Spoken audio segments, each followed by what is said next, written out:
जय जिनेंद्र बंधुओं, और इसी धर्म एकता ने आज वो क्षण हमारे सामने ला दिया है जिसकी प्रतीक्षा में न जाने कितने समय से हम एकजुट होकर चल रहे थे। देश विदेश के कोने कोने में बस यही नारा था, सम्मेद शिखर हमारा है। और इस कड़ी में अगर मैं बात करूं सरकार की, मैं बात करूं जनता की, मैं बात करूं जैन समाज की, तो सबने मेहनत की थी कि किसी तरह हमारी केंद्र सरकार इस चीज को, इस फैसले को लेने पे मजबूर हो जाए कि हमारा जो शाश्वत तीर्थ है वो पुनः हमें वापस मिल जाए। और आज वह दिन आ गया जिसकी खुशियां हम सभी मना रहे हैं। आज जैन धर्म के लिए दिवाली का पर्व हो गया है। जिस प्रकार से जो हमारे केंद्रीय मंत्री जी ने और हमारी झारखंड सरकार का भी लेटर आज माननीय मुख्यमंत्री जी द्वारा जारी किया गया है, उन्होंने भी इसी विषय ऐसे ही माना है और केंद्र सरकार को अधिकृत किया है कि वो इस नोटिफिकेशन के विषय में संज्ञान लें। हम दोनों सरकारों का धन्यवाद देते हैं और मैं सकल जैन समाज से निवेदन करता हूँ कृपया आज के बाद किसी प्रकार की कोई रैली या धरना प्रदर्शन ना करें। लेकिन अगर निकट भविष्य में हमारे तीर्थ राज की स्वतंत्र पहचान अस्तित्व या पवित्रता के साथ दोबारा से अगर कोई खिलवाड़ होगी तो हम स्वीकार नहीं करेंगे। विशेष रूप से धन्यवाद देना चाहूँगा हमारे लोकसभा अध्यक्ष ओम बिरला जी का। आपने कई बार रिकमेंडेशन दी और हमारे समाज के साथ मीटिंग भी की। इसके अलावा मैं उन्होंने झारखंड सरकार से भी जो भी अपडेट लेते रहे। इसके अलावा मैं धन्यवाद देना चाहूँगा हमारे इंदौर के सांसद माननीय श्री शंकर लालवानी जी का, जिन्होंने काफ़ी प्रयास किए और व्यक्तिगत रूप से मेरे साथ वो हमारे director general ministry of forest से भी मिले। मैं धन्यवाद देना चाहूँगा गौतम गंभीर जी का, हमारे सांसद, जो व्यक्तिगत रूप से आमरण स्थल पर आए और उन्होंने भी मंत्री जी से चर्चा की। हमारे राजनाथ सिंह जी, रक्षा मंत्री जी का। मैं यहाँ पर पूरे भारत में जो ये जो हमारा दिगंबर श्वेतांबर तेरहपंथी स्थानकवासी समाज पूरा एक हुआ है, इसी तरह एकता की मिशन हमारी कायम रहे। परमात्मा से ये प्रार्थना करते हैं हम एक साथ रहकर जो भी मुद्दे आते हैं उनको सुलझाने का प्रयास करें। बीच में शिखर सेन जी पहाड़िया जो भारतवर्षीय तीर्थ क्षेत्र कमेटी के राष्ट्रीय अध्यक्ष हैं और आपके अंतर्गत ये क्षेत्र आता है, तो कृपया आप बताएं जो आज ये आर्डर हुआ है इसके बारे में अपने विचार रखें। शिखर चंद जी पहाड़िया, ये आर्डर के बारे में तो सब विचार रख दिया है। मैं तो सिर्फ इसलिए बोलने आया हूँ कि हमारे संजय जी का हमको बहुत बहुत बधाई देना चाहिए। और मैं दिल से इनकी मैं माला पहनाना चाहता हूँ। मेरे पास माला नहीं है, बाकी मैं उनको माला पहनाना चाहता हूँ कि उन्होंने जो आज बीड़ा उठाया था वो आज पूरा सक्सेस हुआ है। बहुत बहुत धन्यवाद संजय जी। मेरे पास माला नहीं है पर आपको माला पहनाता है, शब्दों से माला, शब्दों से। Thank you.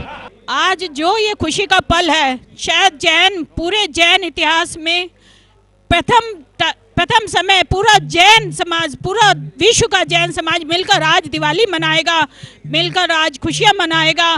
आज ये सबसे बड़ा दिन हमारे जैन समाज में है। और जिस तरह से जैन समाज ने आज़ादी के पश्चात पहला अहिंसक आंदोलन हमारे जैन समाज ने करके दिखाया, जिसमें एक भी लाठीचार्ज नहीं हुआ, एक भी कोई क्षति किसी समाज की, किसी व्यक्ति को कोई एक भी प्रकार की हानि नहीं हुई। इसीलिए आज जैन समाज, पूरा सकल जैन समाज अपने इस संघर्ष के लिए, शांतिपूर्ण संघर्ष, इस आंदोलन के लिए बधाई का पात्र है।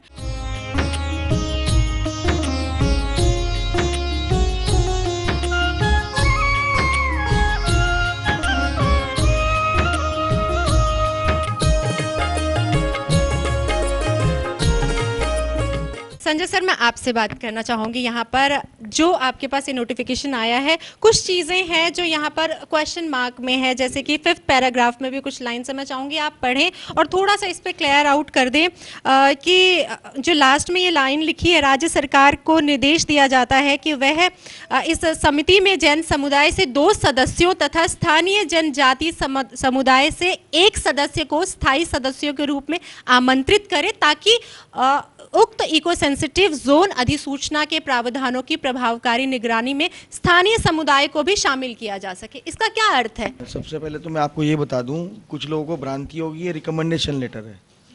ये रिकमेंडेशन लेटर नहीं है, ये डायरेक्शंस हैं, ये निर्देश हैं। ये केवल रिकमेंडेशन नहीं है, ये केंद्र सरकार द्वारा डायरेक्शंस दे दी गई हैं, क्योंकि वो एम्पावर्ड हैं और केंद्र सरकार की कोई भी डायरेक्शंस स्टेट गवर्नमेंट की किसी भी गजट नोटिफिकेशन को या किसी भी उसको सुपरसीड करती हैं। ये एक लीगल मैटर है, मेरे बहुत सारे बंधु जानते होंगे। तो कृपया ये भ्रम में ना रहें कि केंद्र सरकार ने किसी प्रकार की अनुशंसा की है। रिकमेंडेशन नहीं है, ये डायरेक्शंस हैं, निर्देश हैं, जो अंतिम पैरा आप देखेंगे। मैं आपको बता दूं कि आपका जो सवाल है उसका जवाब देने से पहले मैं बताना चाहूँगा, क्योंकि कुछ भ्रांतियाँ हैं लोगों में। असल में मुद्दा क्या था, बेसिकली हम लड़ क्यों रहे थे, हमारी लड़ाई क्या है। लड़ाई नहीं है, ये गलती थी जो 2018 में तत्कालीन झारखंड सरकार द्वारा की गई है, और उसको गलती को आगे बढ़ाया हमारे केंद्रीय वन मंत्रालय ने। उन्होंने अनुशंसा की इको सेंसिटिव जोन में हमारे पारसनाथ पर्वतराज और मधुवन को अन्य गांवों के साथ इको सेंसिटिव जोन में घोषित करने के लिए। इको सेंसिटिव जोन में गैर धार्मिक गतिविधियों की अनुमति दी गई थी, जिसमें मछली पालन, मुर्गी पालन, सड़कों का चौड़ीकरण, रात को गाड़ियों का चलना, होर्डिंग्स, पानी का एक्सट्रैक्ट करना, गर्म हवा के गुब्बारे, जो हमारे उस क्षेत्र की, उस पर्वतराज की पवित्रता को नष्ट बस्त कर देते। क्योंकि उसमें एक प्रमोटेड एक्टिविटीज़ में था इको टूरिज्म, पर्यावरण पर्यटन, जो पूरे विश्व में एक नया कॉन्सेप्ट है, जिसके अंदर जो प्रकृति से प्यार करते हैं उनको एंटायर में जाके रहा जाता है टेंट के अंदर। इको सेंसिटिव जोन में वृक्षों की कटाई और पत्थरों का खनन और पक्के स्ट्रक्चर्स नहीं बनाए जा सकते, लेकिन आप टेंटिंग सुविधाएं, टेंट की सुविधाएं, जैसे आप कुल्लू मनाली में देखा होगा, टेंट में आप रह सकते हैं। तो 2021 में जो हमारी झारखंड सरकार है, उन्होंने अपनी टूरिज्म पॉलिसी लेके आए वो, और उन्होंने कहा कि हम अलोंग द ट्रैक और एक स्पेसिफिक जगह तक इको टूरिज्म को प्रमोट करेंगे, जो उनकी 200 पेज की एक पॉलिसी है। तो वो हमारे लिए और ज़्यादा चिंता का विषय हो गया, क्योंकि हम जैन तो वहाँ पर रुकते ही नहीं है, रात को कोई भी नहीं रुकता है। इसके अलावा हमारी मांग थी जो इको सेंसिटिव जोन में, जैसे उन्होंने उसको एम्पावर किया और वो पॉलिसी लेके आए, और अभी हमारे जुलाई 2022 में माननीय मुख्यमंत्री जी भी दिल्ली आकर उस पॉलिसी को उन्होंने डिक्लेयर किया। तो हमारी चिंता और बढ़ी, क्योंकि जिस प्रकार की एक्टिविटीज़ वहाँ पर बताई गई हैं, अगर वो उस क्षेत्र पर लागू हो जाती हैं तो ये हमारे सकल जैन समाज के लिए चिंता का विषय होता। लेकिन आज मैं आपको बता दूं कि हमारे जो माननीय मुख्यमंत्री जी हेमंत सोरेन ने, उन्होंने अपनी व्यक्तिगत ट्विटर हैंडल से और सार्वजनिक रूप से भी पत्र जारी किया है, जो हमारे लिए बहुत इंपॉर्टेंट रखता है। क्योंकि कल को ये विषय नहीं आएगा कि जिस प्रकार से अभी पीछे 20 दिसंबर और 23 दिसंबर को माननीय हमारे केंद्रीय वन मंत्रालय ने चिट्ठी लिखी थी कि गजट आपने जारी किया था, आप करिए। वो कह रहा था कि आप करिए, एक संशय की स्थिति बनी हुई थी। लेकिन आज उस पत्र से ये साफ हो गया कि झारखंड सरकार द्वारा भी इस गजट नोटिफिकेशन को अमेंड करने के लिए अधिकृत कर दिया है कि भाई हमें कोई आपत्ति नहीं है। दूसरी बात, हमने आज तक इस विषय में कोई कार्रवाई नहीं की है। हालांकि वो चाहते अगर गत 3 सालों में तो कोई अनुमति दे सकते थे, लेकिन चांस की बात है कि वो ऐसा नहीं हुआ।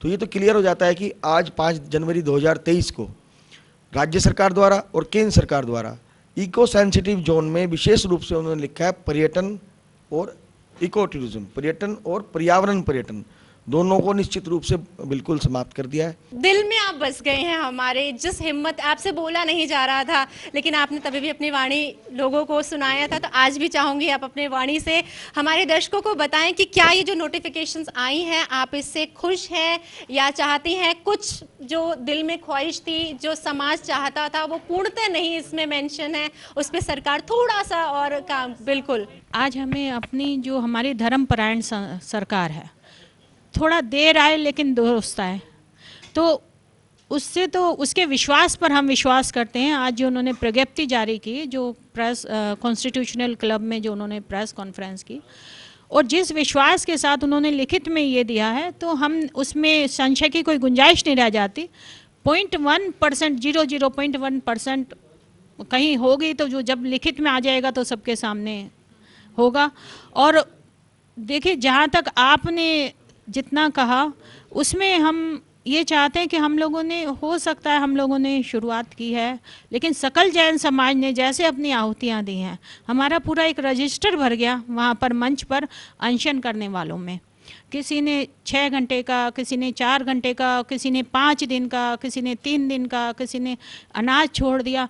ऐसे हम कितने लोगों का शुक्रिया अदा करें, हमारे शब्द कम पड़ जाएंगे। और पूरे देश भर में तो लाखों करोड़ों लोगों ने जिस तरह से हमारे आंदोलन में हमारा साथ दिया, हमारी माता बहनें हमारे 11-11, 12-12 बजे तक हमारे साथ थी, बहनें थी, बच्चे थे, वृद्ध थे, तो सभी लोगों ने कितना साथ दिया। और उसमें हम ये चाहेंगे कि हमारी जो सरकार ने हमारी आशाओं के जैसा हमारी आशा थी उसी के संदर्भ में उन्होंने अपना निर्णय सुनाया है। सर मोदी सर, आप एक चीज़ बताइए, जैसे कि जो कॉपी आई है नोटिफिकेशन की हम बात कर रहे हैं, लेकिन हमारा मुद्दा तो ये था कि हमें पुनः तीर्थ क्षेत्र इसे कहलाया जाना चाहिए, लेकिन इस तरीके का जो मेरे हाथ में नोटिफिकेशन है उसमें ऐसा कुछ नहीं दिया। उन्होंने कहा है कि हम चीज़ों पर रोक लगाएंगे और ऐसी कोई भी चीज़ वहाँ जो इस स्थान को अपवित्र करे वो चीज़ नहीं होने देंगे।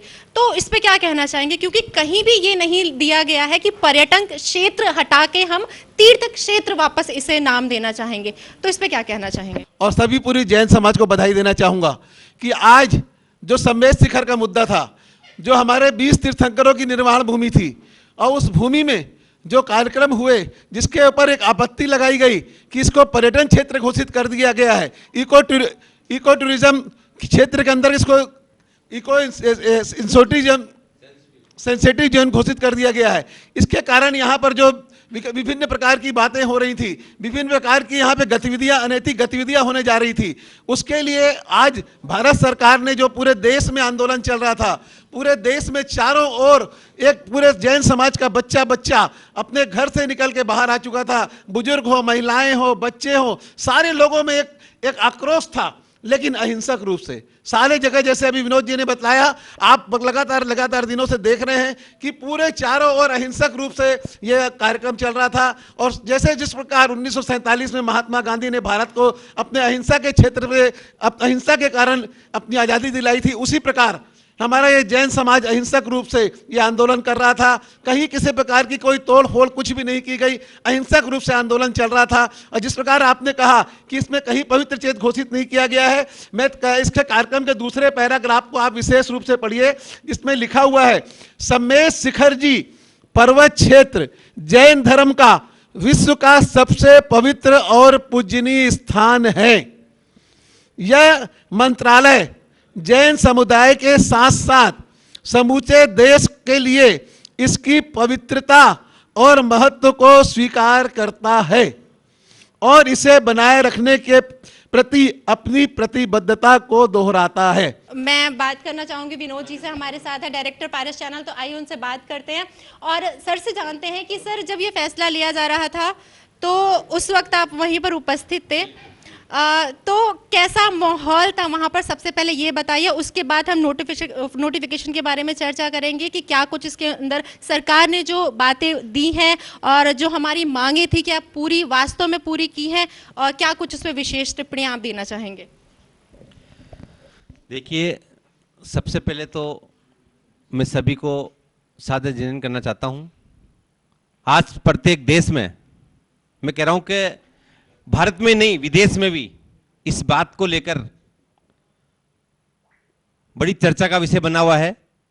पूरे जैन समाज, देखिए पूरे जैन समाज की आस्था का केंद्र है शिखर जी, और देश विदेश के सभी लोग सड़कों पे, जैसे कहते हैं सड़कों पे आ गए और रैलियां निकाल रहे हैं, लेकिन अहिंसक रूप से। कोई भी ऐसा नहीं है कि हमने एक भी कोई गलत तरीका अपनाया हो। मौन रैली निकाली है, पूरे शहर में जगह जगह मौन रैली निकाली है, और हमारे विश्व जैन संगठन के संजय भाई ने तो धरना, जैसे कहते हैं ना, अन्न जल त्याग के धरना प्रदर्शन से सरकार को झुका दिया है। आज सकल जैन समाज को जिस आश्वासन के साथ हम लोगों ने यह आंदोलन शुरू किया था कि हम अंतिम छोर तक जाएंगे और अपनी बात को सरकार से मनवाएंगे, आज मुझे खुशी है कि हमारी सरकार ने जो जैन समाज की मांग थी उसको माना है, और निश्चित ये जो है एक खुशी का पल है।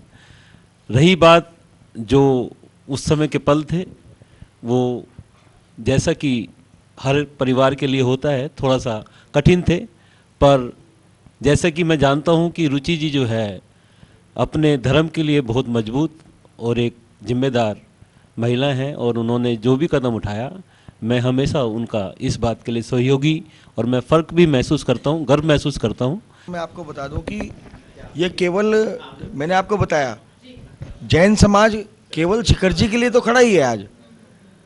और पालीताना में आप शायद आपको जानकारी नहीं हो, सितंबर 2022 में पालीताना की तलहटी में एक व्यक्ति विशेष, संत तो नहीं हो सकता कोई, वहाँ लोगों को भड़काते हैं वहाँ, और हमने उसको हाईलाइट किया, सरकार तक पहुँचाया, राज्य सरकार तक पहुँचाया। उन्होंने भड़काने का प्रयास किया। ये कुछ लोग हैं, चाहे वो गिरनार जी हो, चाहे वो पालीताना हो, चाहे वो सम्मेश शिखर जी हो, जो हमारे उन तीर्थों पर उनका काम शायद यही है, अव्यवस्था फैलाना, लोगों को भड़काना।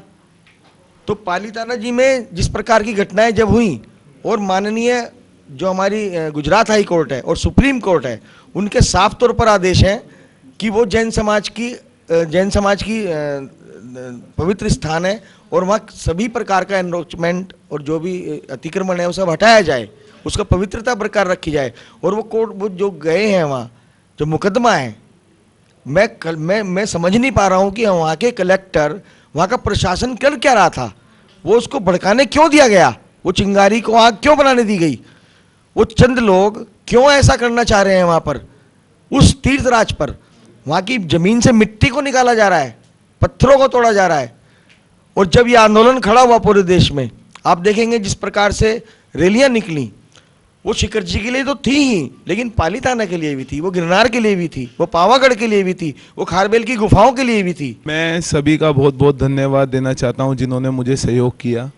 और मैं आप सभी के माध्यम से, पारस चैनल के माध्यम से, जो शिवपुरी में भूख हड़ताल चल रही थी, मुजफ्फरनगर में भूख हड़ताल चल रही थी, बाड़मेर में भूख हड़ताल चल रही थी, सांगानेर में आज से भूख हड़ताल चालू हुई थी, और अनिश्चितकालीन धरने चालू हुए थे, मैं उन सभी से कहूँगा, हाथ जोड़ करके मेरी विनती है, भाइयों, जो आपने हमें समर्थन दिया उसका बहुत बहुत धन्यवाद। और इसको अभी यहाँ पे ही हमें विराम देना है। जैसा कि सभी को पता है कि यह जो समस्या हमारे जैन समाज पर आई थी, या घोर विपत्ति आई थी, उसका समाधान आज लगभग हो गया है। लेकिन फिर भी यदि कोई भी इसमें त्रुटि नज़र आती है, उसको निश्चित तौर पर सरकार से बात हुई है, वो इसको दूर करेगी। लेकिन बस इस आंदोलन से एक बात निकल के आई है कि हम लोग सब एकत्रित हो गए हैं। हम चारों समाज, जो हमारे नवयुवक मंदिर नहीं जाता था, जो पढ़ा लिखा युवक युवती मंदिर नहीं जाती थी, बच्चे नहीं जाते थे, वो इससे जुड़ गए हैं और वो आगे बढ़े और समाज में एक मैसेज दें कि जो भी नियमावली हमारी पहले, आज से 20 साल पहले, 50 साल पहले थी, उस नियमावली को मंदिर में द्वारे से क्रियान्वित की जाए।